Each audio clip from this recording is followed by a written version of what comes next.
तो हेलो दोस्तों, आज फिर स्टार्ट करते हैं अपना T20 सीरीज का छठा मैच। राइट, उससे पहले मैं एक बात बता दूं, जो अभी मैंने फिफ्थ लेक्चर अपलोड करा था, मतलब रिकॉर्ड करा था, अभी थोड़ी देर पहले ही करा था। तो मैंने जब अभी फर्स्ट क्वेश्चन देखा वैसे ही, तो वहाँ मैंने 3 2 जा 6 6 की जगह 9 बोल दिया है। और मैंने वहाँ बोला भी ये बात, वो बताने के बाद, कि जब भी मैं आप लोगों का तरीका बताऊंगा ना, तो कई बार क्या होगा ना, मैं जल्दबाजी में आप वाले तरीकों को मैं जनरली ढंग से एक्सप्लेन नहीं कर रहा, क्योंकि वो तो आपको आता ही है इसलिए नहीं आ रही। तो वहाँ कई बार गलती हो जाएगी, तो उसको ध्यान मत देना। जो मैं समझा रहा हूँ मेन आपको ध्यान वहाँ देना है, ठीक है। और सेकंड चीज़, और मान लो 20 क्वेश्चन है, तो मैं डायरेक्ट मान लो आओ अपना तरीका करा दूँ, तो 20 से पहले मैं करा के निकल लूँगा। लेकिन मैडम उससे फिर आप रिलेट नहीं कर पाओगे आपकी गलती कहाँ हो रही है। राइट, तो इसलिए मैं अपना तरीका भी बता, पहले आपका तरीका एक्सप्लेन नहीं करता पूरा, ये बता देता हूँ आपको ऐसे ऐसे करना है, उसके बाद मैं अपने पे स्विच करता हूँ, ठीक है। बाकी फिर स्टार्ट करते हैं आज का सेशन। राइट, और एक बात और, बच्चे सोचते हैं आते हैं डायरेक्ट सीधा पढ़ाने लग जाते हैं, कोई बात नहीं, कुछ नहीं, मोटिवेशन नहीं। तो यार देखो, क्लियर बात बोलूँ, सच्चाई बता रहा हूँ।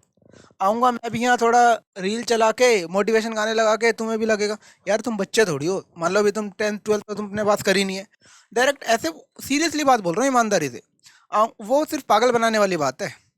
तुम यार 25 26 27 साल के हो, उसके बाद अब तुम्हें सीधा इंस्पेक्टर बनना, ऑफिसर बनना है, या तुम्हें मोटिवेशन की जरूरत हो रही है क्या? ये सच्चाई बात है, कड़वी हो सकती है। ये बता, मैंने आज तक एक इंसान नहीं देखा जो बोलता है कि मुझे खाना खाना है तो पहले मोटिवेशन दो, मैं पहले वीडियो देख के आऊँगा, मोटिवेट करो, फिर खाना खाऊंगा। जब भूख लगती है तो बंदा खुद ही खाना खाएगा। तो यार पढ़ने के लिए कौन सा मोटिवेशन की जरूरत है? कभी कभी मैं मानता हूँ बच्चा डिप्रेशन होता है, वो एक चाहिए होता है संत अपना। लेकिन समझ ये नहीं पहले मैं डेली 2 घंटे रील देखूंगा फिर मैं पढ़ने बैठूंगा, तो वो चीज़ नहीं है। बाकी बीच बीच में हंसी मजाक करेंगे, टेंशन मत लो। अभी मैं ये बोल रहा हूँ, अभी थोड़ा तरीका मेरा समझ आया, और यहाँ तक मुझे लग रहा है आप लोगों को समझ आ गया होगा कि तुम लोग गलती क्या करते हो और पेपर में करना क्या है। स्टार्ट करते हैं अब सीधा।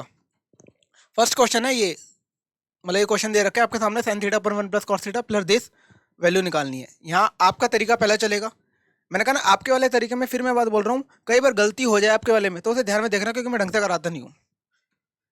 देखो यहाँ आप क्या करोगे, पहले एलसीएम लोगे, वही 1 + cos, फिर साइन, यहाँ करोगे साइन स्क्वायर प्लस, मैं फिर बोल रहा हूँ आपका तरीका है मेरा नहीं है, इक्वल्स टू 4/√3। राइट, अब तुम इसको ओपन करोगे, सोल्व करोगे, क्रॉस मल्टीप्लाई करोगे, फिर थीटा निकालोगे, फिर यहाँ वैल्यू रखोगे। राइट, ये नहीं करना। क्यों नहीं करना? मैं शुरू से बोलते आ रहा हूँ, पहले दिन से ट्रिगो में प्रॉपर्टी का खेल बहुत ज़्यादा है। और प्रॉपर्टी का मतलब ये नहीं है हर क्वेश्चन में मैं अलग प्रॉपर्टी लगाऊंगा। यार ऑब्वियस है, जैसे मान लो आप परसेंटेज प्रॉफिट लॉस में 300 400 क्वेश्चन पढ़ते हो, तो यहाँ कुछ प्रॉपर्टीज पढ़नी होती हैं, 20 25 30 प्रॉपर्टी, उसी पे ट्रिगो घूमेगा। एक प्रॉपर्टी 50 50 क्वेश्चन में लगती है। यहाँ देखो क्या है, एक प्रॉपर्टी होती है साइन अपॉन 1 + cos, जब भी दिख जाए तो सीधा लिख दो 1 - cos/sin, ठीक है। या फिर साइन अपॉन 1 - cos दिख जाए तो सीधा लिख दो 1 + cos/sin। मैं ऐसे लिखता हूँ साइन कोस को, 1 + cos/sin। ये आया कैसे, हल्का सा हिंट दे देता हूँ, बता देता हूँ। देखो मान लो जब साइन अपॉन 1 + cos आप लिखते हो, रेशनलाइज करते हो ना आप, तो 1 - cos करते हो। राइट, नीचे a² - b², 1 - cos², यानी कि साइन स्क्वायर बचता है। यहाँ साइन है ही, साथ में 1 - cos है, एक साइन से साइन कट गया, 1 - cos/sin बच गया, इसलिए आता है ये। तो हमें ये नहीं देखना, आप डायरेक्ट ये देखो। और याद कैसे रखना है, प्लस है ना तो ऊपर माइनस आएगा, बाकी से माइनस है तो प्लस आएगा, ये प्रॉपर्टी है, ठीक है। अब यहाँ पे क्वेश्चन पे आ जाओ, साइन अपॉन 1 + cos में डायरेक्ट लिखूंगा 1 - cos/sin प्लस 1 + cos/sin, ठीक है। आगे जो है अभी रोक दो। अब एलसीएम लेना है, तो अब एलसीएम के लिए मैं अलग स्टेप नहीं लूंगा ना, पेपर में भी मान लो मैं पेपर कर रहा हूँ तो मैं इसे कर दूंगा, ये हटा दूंगा, ये हो गया एलसीएम। ऐसे ही आपको करना है। ये कट गया, 2/sin आ गया, ये दे रखा है 4/√3, 2/sin। ये टू से ये कटा, 2 साइन आ गया √3/2, यानी कि थीटा आ गया 60 डिग्री। बस ये है, ऐसे करना है। अब मैं वैल्यू रखूंगा, tan 60 होता है √3, sec 60 होता है 2, उसका भी इनवर्स यानी कि 1 ये है, तो आंसर आ जाएगा 2 - √3। 1/√3 + 2 है ना, तो 2 - √3 आ जाएगा, ये आंसर है। अब एक चीज और देख लो, अच्छा हुआ उसने आंसर में √3 - 2 नहीं दिया। बच्चे वही मारते और वही गलत हो जाता है, ये मैं बता रहा हूँ क्यों।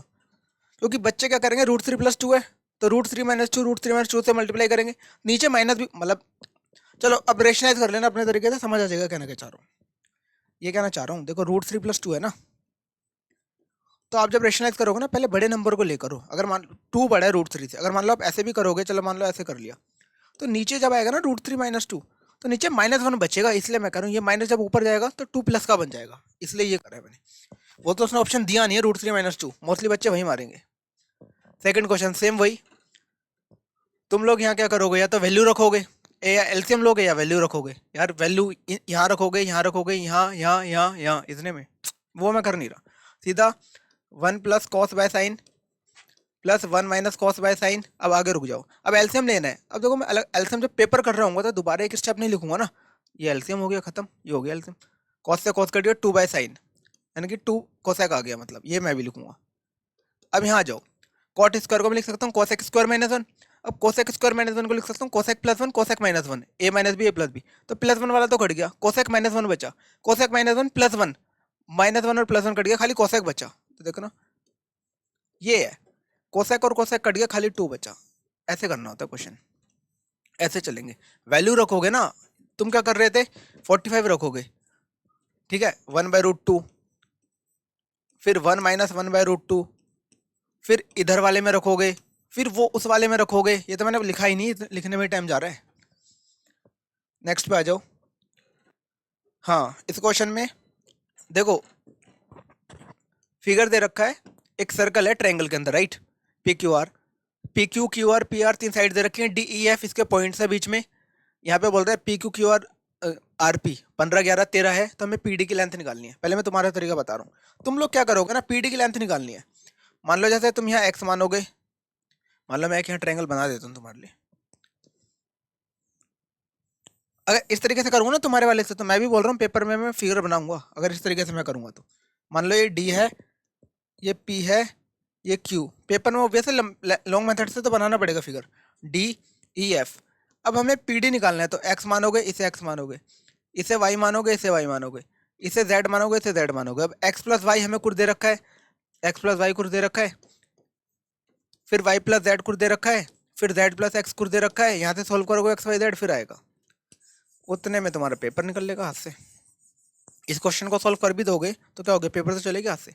कभी भी वो कुछ पूछेगा ना, ध्यान से करना क्या है, ये देखो, मान लो वो आपसे पीडी पूछ रहा है, राइट, तो जो चीज पूछ रहा है ना उन दोनों साइड को प्लस कर दो, थर्ड साइड माइनस कर दो, 2 से डिवाइड। दोबारा सुन लो, मान लो वो आपसे पीडी पूछ रहा है, तो इन पूरी साइडों को मैं ऐड कर दूंगा, माइनस थर्ड साइड कर दूंगा डिवाइडेड बाई 2। मान लो अगर वो आपसे ये पूछ रहा होता है, ये वाली साइड सपोज करो ये पूछ रहा है, तो मैं इन दोनों साइड को प्लस कर देता पूरी पूरी को, थर्ड को माइनस कर देता, 2 से डिवाइड। अब आपसे पीडी पूछ रहा है ना, पीडी, तो इसको और इसको मैं ऐड कर दूंगा। अब इन दोनों को क्यों ऐड कर रहा हूँ, मान लो पीडी पूछ रहा है तो ये वाली इसके बराबर ही होगा ना, जो दो बराबर होगा। मान लो वो ये पूछ रहा है तो ये वाला इसके बराबर होगा ना, तो मैं इन दोनों को ऐड कर दूंगा, ये कहना चाह रहा हूँ। अब वो पीडी पूछ रहा है, इन दोनों को प्लस करूंगा, इसको माइनस। अब मैं फिगर नहीं बनाऊंगा इस तरीके से, क्यों नहीं बनाऊंगा, ध्यान से सुनो। वो पीडी पूछ रहा है, इन दोनों को प्लस करके ये माइनस करूंगा, मैं माइनस वाले देख लेता हूँ, क्यू आर। क्यू आर कितना है 11, 11 माइनस करना है, बाकी प्लस करने हैं, यानी कि 15 प्लस 13 माइनस 11 2, 2 15 17, 17/2 8.5। ऐसे करना है क्वेश्चन, इस तरीके से मैं क्वेश्चन करूंगा। एक और है, टेंशन मत लो, यहाँ भी वो पीडी पूछ रहा है, वैल्यूज अलग है। देखो पीडी पूछ रहा है ना, मैं इन दोनों को ऐड करूंगा, थर्ड को माइनस करूंगा, इसलिए मैं फिगर नहीं बनाऊंगा। क्यू आर पूछ रहा है, क्यू आर 13, 13 माइनस करना है, बाकी को ऐड करूंगा, 15 प्लस 18 माइनस 13, तो 15 माइनस 13 2, 2 18 20, 20/2 10, ऐसे। लेकिन तुम्हारे तरीके से करूंगा तो मैं भी बोलूंगा कि फिगर बनाना पड़ेगा, लेकिन ऐसे करो ना क्वेश्चन। नेक्स्ट आ जाओ। The income of a person is इतना and his expenditure is इतना. Next year his income increases by इतना but his expenditure decreases by इतना. The percentage increase in his savings. वो भी नियरेस्ट इंटीजर बोल रहे हैं, देखते बच्चे चल जाते हैं। ठीक है, किसी व्यक्ति की आय इतनी है, उसका खर्च इतना है, अगले वर्ष उसकी आय में इतने % की वृद्धि हो जाती है, उसका खर्च 10% कम हो जाता है, तो उसकी बचत में कितनी वृद्धि हुई है बताना है। ठीक है, वही ESI वाला तरीका लगाएंगे, बहुत बच्चों को आता भी होगा, एक्सपेंडिचर सेविंग इनकम, राइट। यहाँ एक्सपेंडिचर है, सेविंग है, इनकम है। अब क्या बोल रहे हैं, इनकम उसकी बढ़ गई 24%, पहले देख लो, इनकम बढ़ गई 24%, ठीक है। एक्सपेंडिचर डिक्रीज हो रहा है, तो -10 लिखूंगा, ठीक है, ये हमें निकालना है, ठीक है। अब यहाँ रेशियो आता है एक्सपेंडिचर और सेविंग का। इनकम एक्सपेंडिचर 12,000 है, तो सेविंग 4500 है, तो उसको देखो, 0000 काट दो, 120 और 45 बचेगा, तो मैं 15 से काटूंगा, 3 और 8 ये। अब देखना सोल्व कैसे करूंगा, मेन सोल्व का है 24, इसको इससे माइनस करूंगा तो 24 माइनस माइनस 10 प्लस हो जाएगा, 24 10 34, 3 की वैल्यू 34 है ना, तो मैं 3 की 34 नहीं मानूंगा, 33 मानूंगा, क्योंकि मल्टीपल होता है 3 का 33।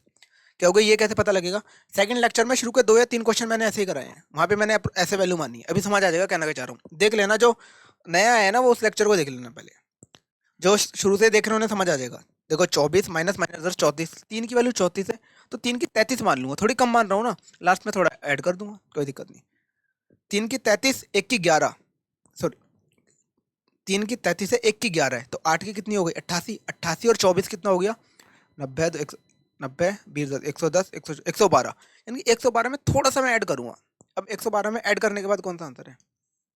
यही आंसर है, क्योंकि मैंने 34 न मान के 33 मानी थी, थोड़ा कम कर दिया था ना, तो जो भी आएगा उसमें थोड़ा बढ़ा दूंगा, ये कहना चाह रहा हूँ। अब 112 में मुझे कुछ बढ़ाना है, तो मैं 115 लिखूंगा, 120 लिखूंगा। अब हो सकता है बच्चे कहेंगे सर ऑप्शन अगर 114 होता तो मैं फिर बोल रहा हूँ वो ऑप्शन डालेगा नहीं, ऑप्शन मैंने नहीं बनाए।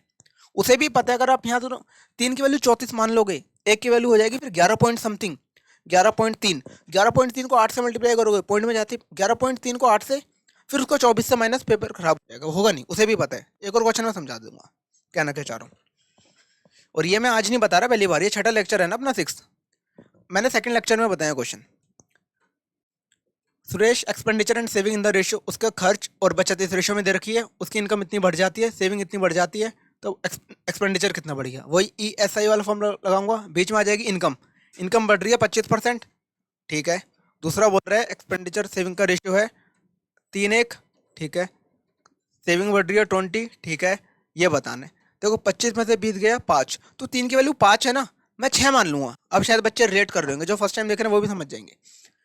25 माइनस 20 5, 3 की वैल्यू 5 ना मान के 6 मान लूंगा, थोड़ी ज़्यादा मान रहा हूँ, लास्ट में कम कर दूँ। यहाँ पे जब कम मानते हैं तो ज़्यादा कर देते हैं, ऐड कर देते हैं, मैं ज़्यादा मान रहा हूँ ना तो कम कर दूंगा। 25 माइनस 20 5, 3 की 5 ना मान के 6 मान लिया, 3 की 6, 1 की 2, तो 25 और 2 27, मैंने थोड़ा ज़्यादा माना था ना, तो थोड़ा कम कर दूँ, 27 से कम होगा थोड़ा, 27 से कम, ये नहीं है, ये नहीं है, इन 27 से थोड़ा कम, ये आंसर। ऐसे ही पेपर करा जाएगा। और तुम क्या करोगे, 3 की 5 मान के, तो 3 की वैल्यू जैसे 5 मानोगे, 1 की वैल्यू आने कितनी आ जाएगी, 1 पॉइंट पता नहीं 87 जो भी आएगा, मतलब बहुत अजीब आएगा। 3 की 5 1 की कर लेना, 1.6 आ जाएगी, 1.6, फिर यहाँ मल्टीप्लाई, मतलब बहुत अजीब हो जाएगा, नहीं हो पाएगा वो, देख लेना। क्योंकि मुझे वो तरीका थोड़ा समझ नहीं आता, इसलिए मैं ढंग से एक्सप्लेन नहीं करता, इसलिए कई बार प्लस माइनस में भी गलती कर देता हूँ तुम्हें समझाते हुए उन तरीकों में। यहाँ पे आ जाओ, Ramesh purchase 130 books at the rate of इतना and sold half of them at the rate of इतना, 1/5 ऑफ देम इतना and the rest at cost price, what is profit percentage. हाँ, ये क्वेश्चन मेरे से थोड़े दिन पहले बच्चों ने पूछा था ऑफलाइन बैच में।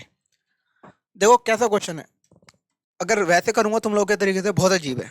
प्रॉफिट मतलब क्या होता है, SP माइनस CP, और परसेंटेज में निकाल रहे हैं तो SP माइनस CP तो करेंगे, अपॉन में CP कर देते हैं इनटू 100, ये होता है प्रॉफिट परसेंटेज। ठीक है, अब पहले क्वेश्चन समझ लो। रमेश ने 130 बुक खरीदी, हर बुक 200 रुपये की है, उनमें से आधी बुक उसने 300 रुपये, मतलब 130 बुक खरीदी है ना उसने, आधी यानी कि 65 बुक उसने इतने की बेची है, जो भी रेट बोल रहा है वो, ठीक है। 1/5 ऑफ देम, जो इसकी 1/5 है, 26 बुक उसने बेची है 350 की, बची कॉस्ट प्राइस यानी कि 130 की बेची थी, बची कितनी, 65 26 91 90 चल 39 बच गई, इतनी बुक बेच रहा है वो कॉस्ट प्राइस में। तो तुम क्या करोगे, SP minus CP upon CP होता है ना, पहले तुम SP निकालोगे, राइट। SP निकाल लेते हैं, ये वैल्यू याद रखना, 65 65 26 39। SP होगा क्या, तुम्हारा तरीका है, 65 बुक वो बेच रहा है 300 में, तो 65 इंटू 300, फिर बची थी 26 बुक, 26 बुक वो बेच रहा है 350 में, 26 इंटू 350, फिर बची थी 39 बुक, 39 बुक वो बेच रहा है कॉस्ट प्राइस में, कॉस्ट कितने की एक बुक पड़ी थी, 200 रुपये की, इतने में, ये तो सेलिंग प्राइस है। इससे कॉस्ट प्राइस माइनस करोगे, कॉस्ट प्राइस 130 इंटू 200, अपॉन में कॉस्ट प्राइस आता है जब प्रॉफिट परसेंटेज निकालते हैं, 130 इंटू 200, फिर वहाँ इंटू 100 करोगे, सोल्व करोगे। यार कहाँ सोल्व होगा ये तुम्हारा तरीका था, ये बताना जरूरी था, क्योंकि बच्चे 24 में आ रखा है, सबसे लेटेस्ट फ्री जो हुआ है उसमें आ रखा है ये। देखो करना कैसे होगा, प्रॉफिट मैंने पढ़ा है SP minus CP upon CP होता है, सीधा एक ही बात पढ़ी है, ठीक है। अब एक और चीज़ सुन लो, यहाँ पे बहुत बच्चे, मैंने जब भी बोला था, जब भी हम परसेंटेज निकालते हैं ना, प्रॉफिट परसेंटेज, हम रियल डाटा को नहीं देखते, बोली थी ये बात। लेकिन एक चीज़ और सुन लो ध्यान से, हम रियल डाटा को नहीं देखते। मान लो कोई हमें एक डाटा दे दिया, कुछ भी दे दिया, 2 1 3 7 कुछ भी, ठीक है, ये दे दिया। अब लास्ट में हमने तो कुछ परसेंटेज पूछा और एक ही डाटा दिया है, तो मैं कुछ भी अपनी तरफ से एक डाटा मान लूंगा और परसेंटेज में आंसर निकालना है तो, ठीक है, कुछ भी मान लूंगा। लेकिन यहाँ उसने एक डाटा नहीं दिया, यहाँ 130 दे दिया, फिर इसका बुक निकाली थी 65 बुक आई थी, फिर आई थी 1/5 26 बुक, फिर अलग अलग डाटा दे रखा है, तो मैं कोई भी एक डाटा यहाँ नहीं मान पाऊंगा, ठीक है। जब भी वो सिंगल डाटा देता है ना, एक कोई डाटा देता है, फिर परसेंटेज में पूछा है, मैं अपनी तरफ से कुछ मान लूंगा, लेकिन एक डाटा नहीं है, 10 डाटा दिया, तो मैं क्या मानूंगा, कोई नहीं, फिर भी मैं देखो करूंगा कैसे। प्रॉफिट होता है SP माइनस CP, मैं समझिए इस क्वेश्चन में DS लगेगा, क्योंकि क्वेश्चन सोल्व तो होना नहीं है मेरे से। SP यानी कि सेलिंग प्राइस, पहले 65 हाफ बुक कितनी है, 65 है, उसको बेच रहा है 300 में, तो 65 इंटू 300, मैं जीरो वगैरह देखता नहीं, ये लिखा। अब क्या बोल रहा है, 1/5 बुक, इसका 1/5 26, 26 बुक बेच रहे 350 में, 26 इंटू 350 यानी कि मैं 35 लिखूंगा। बची बुक कितनी 39, वो बेच रहा है कितने में, कॉस्ट प्राइस में, 39 इंटू 200 यानी कि 2 लिखूंगा। ये सेलिंग प्राइस आ गया minus cost price. Cost price कितना है 13, 130 इंटू 200 तो मैं 13 इंटू 2 यानी कि 26 लिख दूंगा सीधा। अपॉन में कॉस्ट प्राइस, कॉस्ट प्राइस ये आया 26 इंटू 100, जरूरत नहीं है लिखने की। देखो 6 DS लगा दो, 6 2 8, नीचे 8 बनते तो 8 से मल्टीप्लाई करते हैं, ठीक है, क्योंकि 8 से मल्टीप्लाई कर देंगे ना नीचे ये हटाने के लिए यार। 8 8 64 1 तो नीचे हट ऊपर 8 आएगा मल्टीप्लाई में 8। अब देखो 6 5 11, DS आ गया 2, इसका 3, 2 3 6, 11, 6 और 5 11, 11 का 2, 2 3 6 प्लस 2 6 8, 5 3 8, 8 8 64 का 1, 3 3 दूनी 6। अब यहाँ आ जाओ 6 1 7 6 13, 13 का आ गया 4, 4 माइनस 8, 6 2 8। अब 4 माइनस 8 आ गया माइनस 4। जब भी मैंने कहा था माइनस में DS आते तो 9 ऐड कर देते हैं, तो माइनस 4 प्लस 9 5 आ गया, इंटू 8 है, 5 8 40 यानी कि जिसका DS 4 होगा। मुझे एक ही नंबर दिख रहा है, ये ही करना पड़ेगा, उसके अलावा कोई सोल्यूशन नहीं है आपके पास। वो बड़ी बड़ी कैलकुलेट यार, प्लस माइनस तो हो जाएगा ना, 6 5 11, 11 का 2, ये 3 2 3 6, 2 6 8, 3 5 8, ये तो हो ही जाएगा। लेकिन वो बड़ी बड़ी कैलकुलेशन सॉल्व कर लोगे काटा पीटी, ऐसे क्वेश्चन करना है ये। तुम कैसे करते थे इस क्वेश्चन को और मैंने कैसे गजब बेइज्जती है। करा देख लो। A shopkeeper marked an article at 5,000. The shopkeeper allows successive discount of इतना इतना इतना the selling price of the article. एक दुकानदार ने एक वस्तु पर 5,000 अंकित किया। दुकानदार 20%, 15% और 10% की छूट की अनुमति देता है, तो वस्तु का विक्रय मूल्य क्या है, ठीक है। अब देखो एक चीज और, मैं जो क्वेश्चन करा रहा हूँ, मान लो 20 क्वेश्चन कर रहे हैं हम लोग, राइट, जो अपनी सीरीज चल रही है T20 मैच की। उसमें क्या है ना, देखो एक है मैं आऊँगा समझाऊंगा अपना तरीका, मैं 20 मिनट से कम में करा भी जाऊंगा और समझा भी जाऊंगा, लेकिन फिर मैं तुम्हारा तरीका नहीं। इसमें क्या है, कई बार मैं हिंदी में भी बोलता हूँ, फिर तुम्हारा तरीका भी बता रहा हूँ, फिर मैं अपने तरीके पे समझाता हूँ। इसलिए वीडियो 30 से 32 मिनट, 30 से 32 मिनट की जाएगी वीडियो, याद रखना, इसलिए जा रही है। और मैं सिर्फ अपने तरीका आके समझाऊंगा, उसमें एक्सप्लेन भी करूंगा, लेकिन वो 20 मिनट से कम में हो जाएगी वो भी। लेकिन फिर तुम गलती नहीं पकड़ पाओगे, हाँ मुझे प्रेस करने थोड़ी आना है तुम्हें, ये तुम्हारा तरीका बताना इसलिए जरूरी है, तुम पकड़ पाओ अपनी गलती। अब देखो 5,000 रुपये मार्केट प्राइस है, डिस्काउंट देता है 20%, 15%, 10%, 90। मैं समझ गया इसका आंसर क्या है, सी। कैसे, देखो तुम लिखोगे 5,000, उसका 20% निकालोगे, मतलब तुम 100 ले लोगे, 100 का 20% 80, 80 का 15% निकालोगे, कितना आएगा 12, 68, 68 का 10% निकालोगे 6.8, माइनस करोगे 68 में से 6.8, मतलब इस तरीके से जाएगा फिर आगे यार, पॉइंट वहीं खेल बिगड़ जाएगा। दूसरा, तुम 5,000 का 20% निकालोगे, 15%, ये सब करोगे, मेरी बात सुनो, मैं DS लगाऊंगा सिर्फ, 5,000 है ना, मैं 5 लिखूंगा, मैंने कहा जीरो वगैरह देखता नहीं। 20% डिस्काउंट यानी कि 80%, 15% डिस्काउंट यानी कि 85% में बेच रहे हैं, 10% डिस्काउंट यानी कि 90% में। मैं पहले समझ गया था, क्यों मैं ये तुम्हारे लिए लिख रहा हूँ। 9 दिख जा यानी कि 9 का मल्टीपल होगा आंसर, मुझे इनमें से एक ही आंसर दिख रहा है 9 का मल्टीपल, इसलिए मैंने कहा था शुरू में आंसर सी है। इस तरीके से क्वेश्चन, क्योंकि वो लास्ट में बोल गया ना 10%, कई बार वो पहले बोलेगा ना तो कई बार बच्चे पकड़ भी लेंगे, लेकिन पेपर में प्रेशर होता है, वो इतना देखते नहीं है सोल्व में करने। देखो 10% डिस्काउंट जो भी हुआ, लास्ट में 10% का डिस्काउंट दे रहे हैं कि 90% पे बेच रहा है, तो 90% मतलब 9 का मल्टीपल होगा।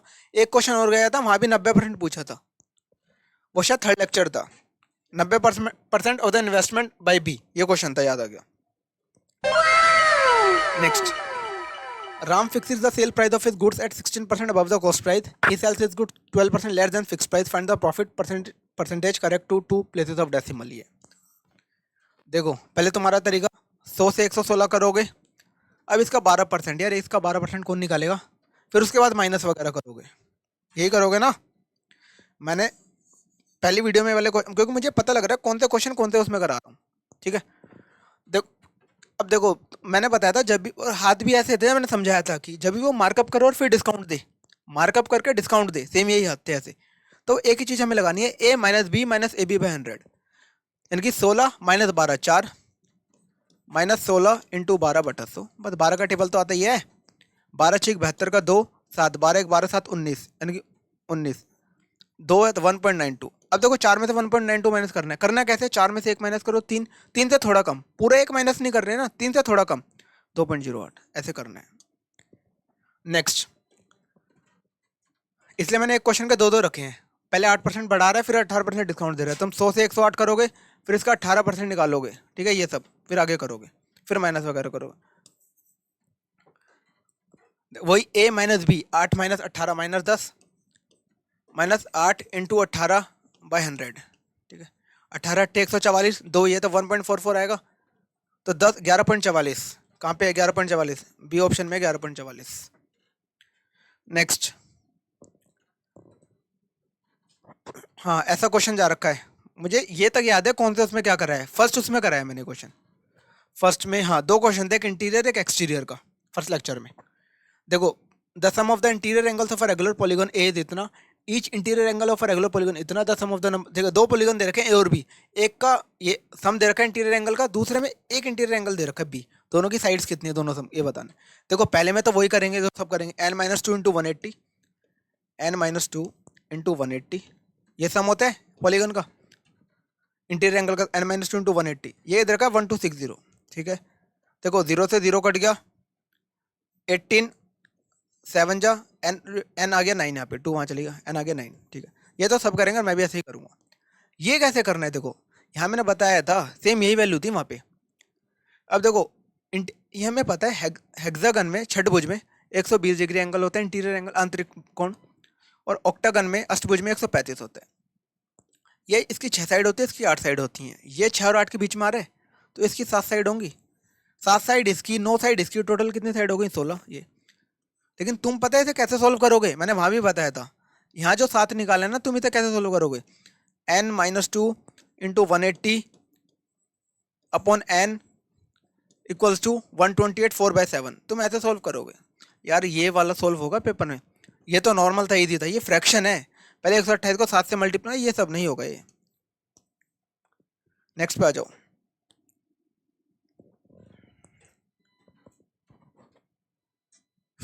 An article is sold for इतना after offering a discount of 10.5%, if a discount of 6.5% is given then how much should it be sold, मतलब कितने का बेचना है।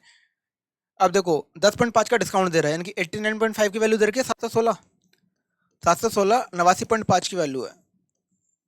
तुम लिखते हो, मैं पॉइंट लिखता नहीं है, एक बार बता देता हूँ। पूछी किसकी है, 6.5 का डिस्काउंट देने के बाद, यानी कि 93.5 की वैल्यू पूछी है। हालांकि मैं से 935 ही पढ़ता हूँ, तुम हो सकता है इसे सोल्व कर लो, मेरे को आता नहीं है सोल्व करना। डियर देखूंगा, 8 और 5 13, यानी कि 4 4 नीचे दिख गया तो 7 से मल्टीप्लाई बस।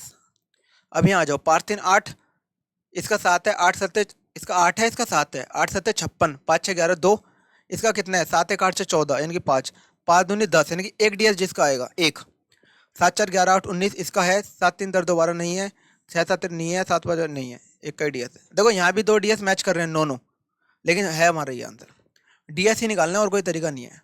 DS दोबारा बता देता हूँ, 8 5 13 कितना आ गया 4, नीचे 4 आते तो 7 से मल्टीप्लाई करते हैं, बता रखा है।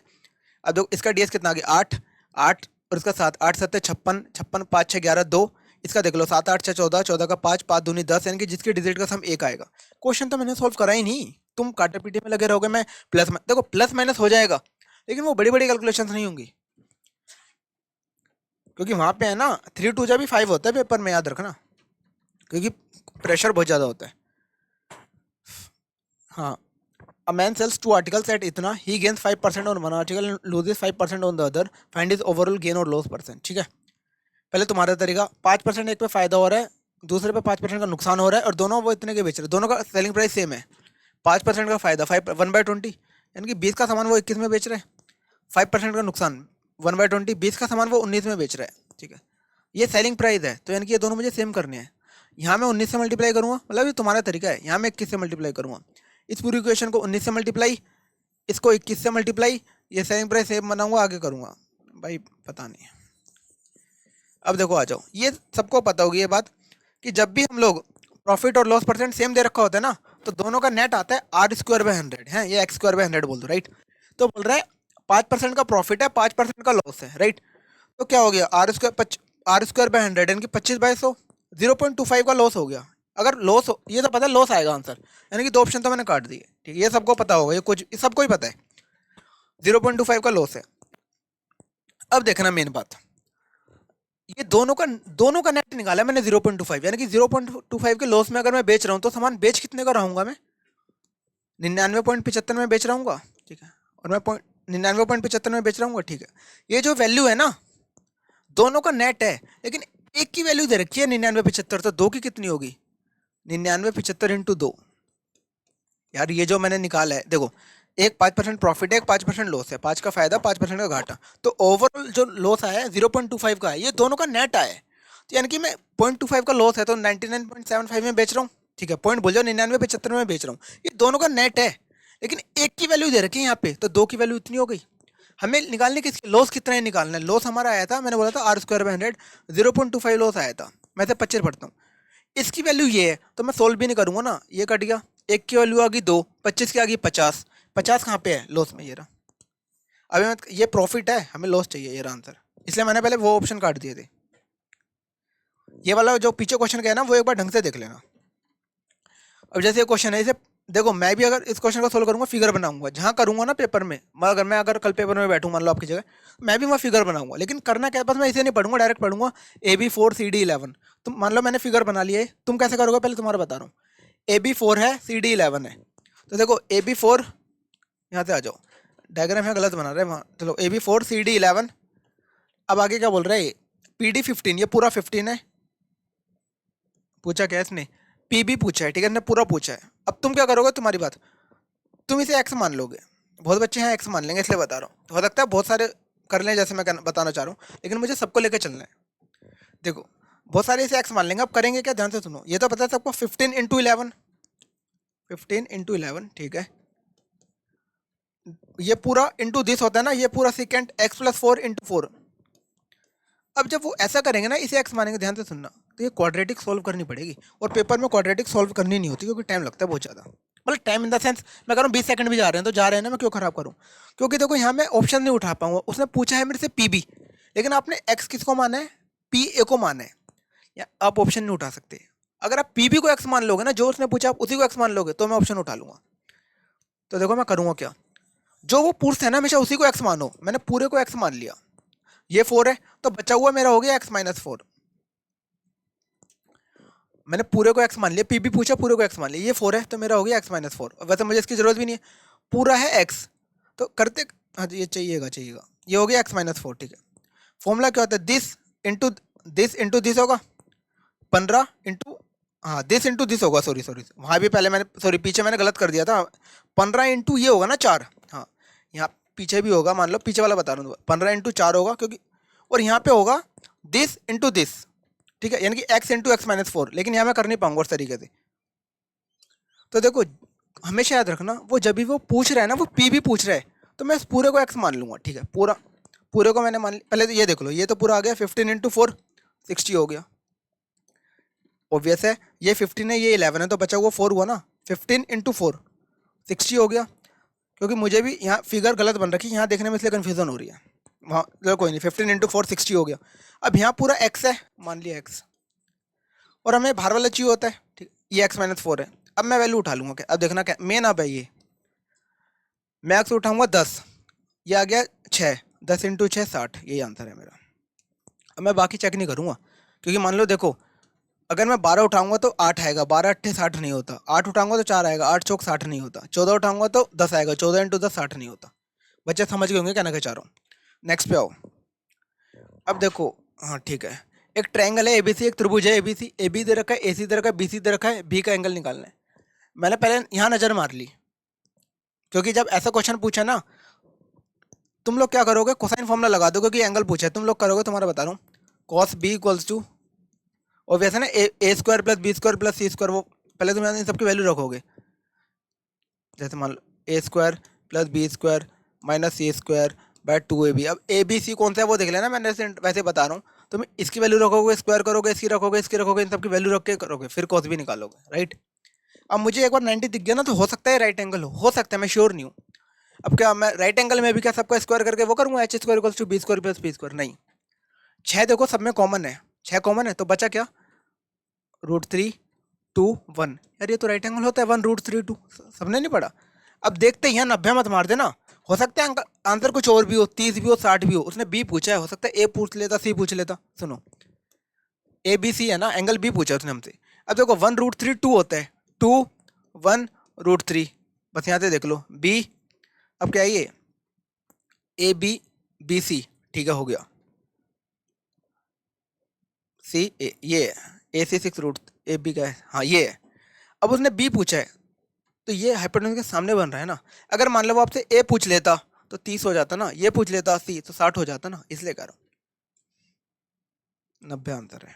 ठीक है, लेकिन ये करना है, जब मुझे कैसे पता लगा, मैंने ऑप्शन देख लिया 90 और उसमें भी चेक नहीं करूंगा पाइथागोरस, मैं 6 निकाल दूंगा ये, और ये तो मुझे पता है राइट एंगल होता है, ये कहना चाह रहा हूँ। Next question, question number 16, if the surface area of A sphere is इतना देन इट्स वॉल्यूम। ठीक है, यदि ये गोले का पृष्ठीय क्षेत्रफल इतना है तो इसका आयतन क्या है। मेंसुरेशन के मैंने 4 क्वेश्चन लिए, कम से कम 4 होंगे शायद, देख लेना। अब देखो इसमें क्या करेंगे बहुत बच्चे, और जो तरीका बताऊंगा ना हो सकता है वो बहुतों को पता भी, लेकिन देखना भी कहाँ धोखा खाओगे।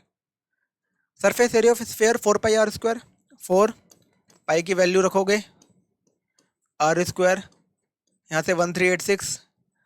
अब पहले यहाँ से आर निकालोगे, फिर वॉल्यूम निकालोगे 4/3 पाई आर क्यूब, ये करोगे है ना। आर निकालोगे फिर इसकी वैल्यू। ठीक है, अब एक चीज़ बताने जा रहा हूँ, सुनना। कभी भी आर 7 का मल्टीपल है ना, आर 7 का मल्टीपल है तो एरिया या वॉल्यूम 11 के मल्टीपल होते हैं। सुन लेना, आर अगर 7 का मल्टीपल है ना तो एरिया और वॉल्यूम 11 के मल्टीपल होंगे। उल्टा कर दो, एरिया और वॉल्यूम अगर 11 के मल्टीपल दे रखे हैं तो आर जो होगा वो 7 का मल्टीपल होगा, ये चीज़ याद रख लेना। ठीक है, ये चीज़ बहुतों को पता होगी, लेकिन अभी देखना अगले तीसरे चौथे क्वेश्चन में धोखा खा जाओगे। तुम्हें आधी पता है वो बातें। आर 7 है तो ये 11 का मल्टीपल, अगर एरिया वॉल्यूम 11 का है तो ये आर 7 का। अब यहाँ देखो ये एरिया है तो मैं देखूँ 11 का मल्टीपल है 8, ऐसे चेक करते ना 1 8 9 3 6 9, हाँ है। ये तो रेडियस 7 का मल्टीपल होगा, और रेडियस 7 का है तो एरिया वॉल्यूम 11 का होना चाहिए, यानी कि वॉल्यूम जो भी होगा ना 11 का मल्टीपल होगा। 5 1 6 8 4 12 नहीं है, 8 5 13 4 1 5 नहीं है, 4 5 ये 4 8 यही है। समझ आ गया होगा बहुतों को कहना का चाह रहा हूँ। सब 11 का मल्टीपल देखते हैं। अब आ जाना, सेम हेमिस्फेयर दे रखा है, कुछ बच्चे 2/3 पाई आर क्यूब, इसलिए मुझे वीडियो टाइम, क्योंकि पहले ये तरीका भी बताना पड़ रहा है। ये देखो 24 48 150 4851 बटा 2। अब यहाँ से पहले आर निकालोगे, हाँ आर ही निकालना है यहाँ पे। ठीक है, अब एक चीज़ देख लो, मैंने क्या बोला, बच्चे बिना देखे रेडियस 7 का मल्टीपल कर देंगे, पहले चेक तो कर लो है नहीं है। चेक कैसे करना है, 24 25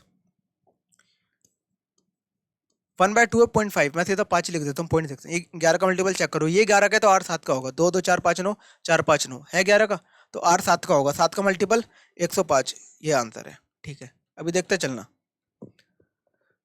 हाँ, यहाँ पे उसने हमसे पूछा रेडियस, बच्चे देखते ही रेडियस 7 का मल्टीपल, 7 का मल्टीपल मार देंगे 28, और उनके नंबर हो जाएंगे -4, क्योंकि मेंस 3 नंबर का क्वेश्चन होता है, एक नंबर नेगेटिव होता है। तो अब नेगेटिव भी ज़्यादा बढ़ा दी है, पता है ना, 1/3 हो गई है, पहले 1/4 थी, पहले 25% थी, अब 33 1/4 मतलब 1/3 है, ये है। अब बताना है क्या करोगे, ये करना ही नहीं, क्योंकि मैंने कहा ना जो तुम्हें पता है वो आधा अधूरा पता है। 7 देखते ही मतलब रेडियस देखते ही 7 का मल्टीपल मारोगे और क्वेश्चन गलत कर दोगे, और 4 नंबर सीधा, और 4 नंबर का मतलब पता है क्या है, खैर क्या बताऊँ, तुम्हें पता है खुद ही, बोलना ठीक नहीं है। यहाँ पे आ जाओ, ये क्यों नहीं हुआ 7 का मल्टीपल, अभी तक तो मैं बोल रहा था, मैंने क्या बोली थी तुमने सुना था, रेडियस अगर 7 का है तो एरिया और वॉल्यूम जो होगा ना, एरिया हो या वॉल्यूम हो 11 का होगा। अगर एरिया वॉल्यूम 11 का है तो रेडियस 7 का होगा। इसमें भी मैं कुछ कॉन्सेप्ट छुपा रहा हूँ, वहाँ हाइट वगैरह आएगी, वो जब क्वेश्चन आएंगे वहाँ समझाऊंगा, तो पहले बोल दूँ मैं क्या है। अब देखो मैंने कहा था एरिया वॉल्यूम अगर 11 का है तो रेडियस 7 का होगा, यहाँ देखना वॉल्यूम 11 का है, वॉल्यूम ऑफ कौन दे रखा है, वॉल्यूम ऑफ कौन होता है 1/3 पाई आर स्क्वायर एच, और साथ में पाई भी दे रखा है, तो पाई से पाई तो कट ही गया, तो 11 तो बचा ही नहीं यार। जब 11 नहीं बचा वॉल्यूम में तो रेडियस में 7 कहाँ आएगा, समझ आ रही है। अब देखो सोल्व कैसे करने में बताता हूँ, 1/3 पाई, पाई से वहाँ भी पाई है कट जाएगा, मैं एक बार लिख देता हूँ समझाने के लिए, आर स्क्वायर। अब देखो रेडियस है 20 एक्स यानी कि 400x स्क्वायर इंटू एच 2900, 20 21 29 होता है ना, हाइट आ गई 21x। ठीक है, ये किसके बराबर दे रखा है 4838.4, 48 मैं पॉइंट नहीं लगा रहा, 38.4 पाई। अब ये वाला पाई से पाई कट गया, और ये 11 का मल्टीपल है नहीं, तो भाई आर 7 का कैसे हो जाएगा, ये चीज़ सीखो, इसलिए कहते हैं आधा अधूरा ज्ञान और खतरनाक है।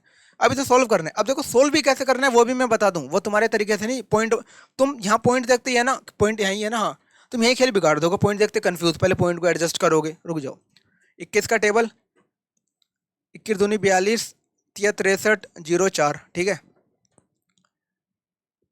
4 है, यहाँ ये मैं डबल जीरो भी नहीं देख रहा, हटाओ, 4 5 20 30, 4 7 28 2 6 576, 3 वहाँ पहुँच गया, ठीक है। एक्स क्यूब है 576 इंटू 3, 576 इंटू 3 कितना है? 1500, 12, 17, 28 आएगा। मुझे कैसे पता लगा?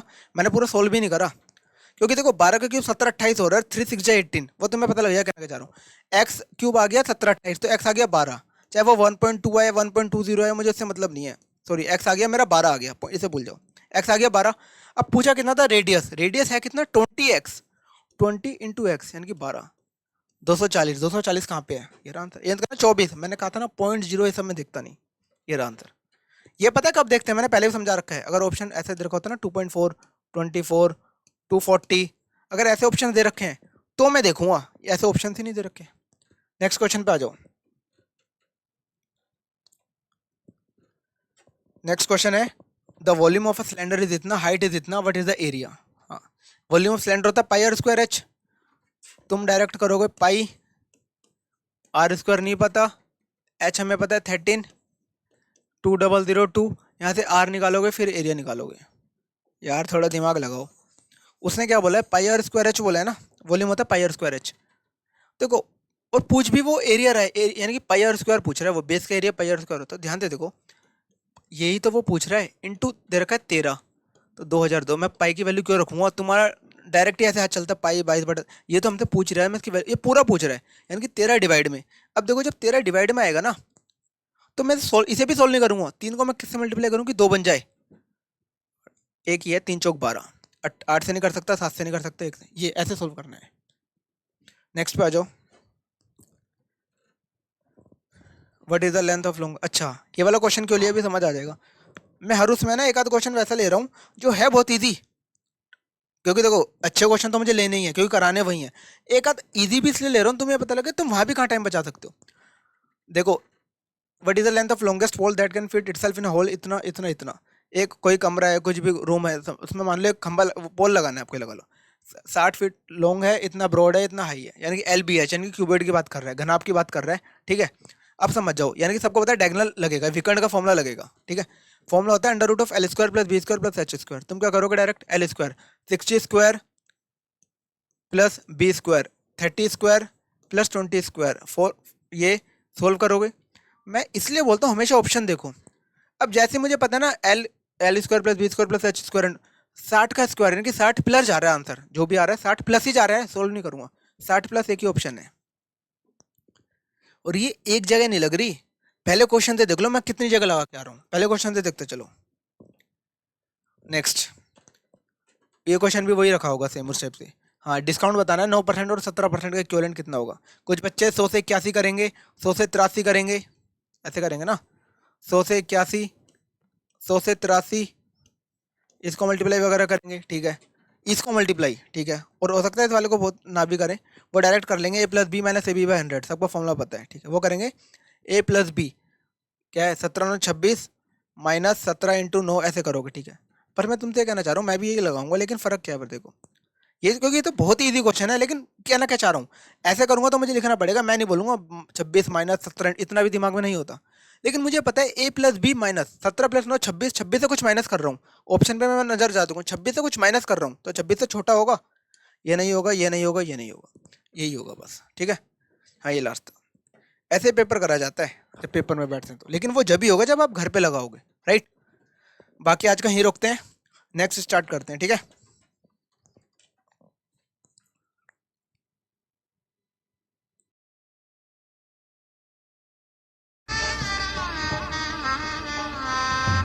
गजब बेइज्जती है।